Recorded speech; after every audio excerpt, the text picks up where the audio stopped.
হয়ে আমাদেরকে স্বাক্ষর নাই ইসলামী দল সমূহকে যে ঐক্যের আহ্বান করেছে, সেই ঐক্যের আহ্বানে যদি ইসলামী দল সমূহ ছাড়া দেয়, তাহলে আমরা দৃঢ় বিশ্বাস আমরা করতে পারি আগামী দিনের সরকার গঠন করবে ইসলামী হুকুমত। ইসলামী দল সমূহ আগামী দিনে ক্ষমতার আসনে অধিষ্ঠিত হতে পারবে। আসুন আমরা অতীতের মতো ভুল না করে, আমরা একবার বিএনপিকে ভোট দিয়েছি, আবার আওয়ামী লীগকে ভোট দিয়েছি। আল্লাহ নবী হাদিসে ইরশাদ করেন, একজন মুমিন একটি গর্তে দুবার পতিত হয় না। আমরা একবার আওয়ামী লীগকে ভোট দিয়েছি, আবার বিএনপিকে ভোট দিয়েছি, আবার 5 বছর পরে আবার আওয়ামী লীগকে ভোট দিয়েছি। আমরা ক্ষমতার ফালা বদল আর চাই না।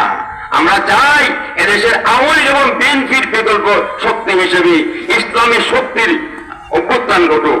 আমরা চাই এদেশের মানুষ তাদের হারানো অধিকার ফিরে পাওয়ার জন্য, এদেশের মানুষ তাদের বাক স্বাধীনতা ফিরে পাওয়ার জন্য, এদেশের সংখ্যালঘু সম্প্রদায় তাদের ধর্মীয় অধিকার ফিরে পাওয়ার জন্য সবচেয়ে শ্রেষ্ঠ মতবাদ হচ্ছে ইসলামী মতবাদ, ইসলামী শাসন ব্যবস্থা।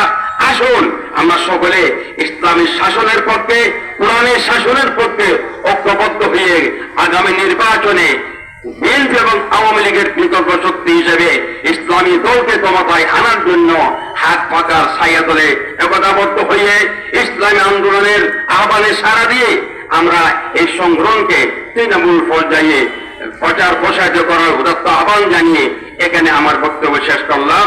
ওয়া মা আলাইনা ইল্লাল বালাগ। আসসালামু আলাইকুম ওয়া রাহমাতুল্লাহি ওয়া বারাকাতুহু।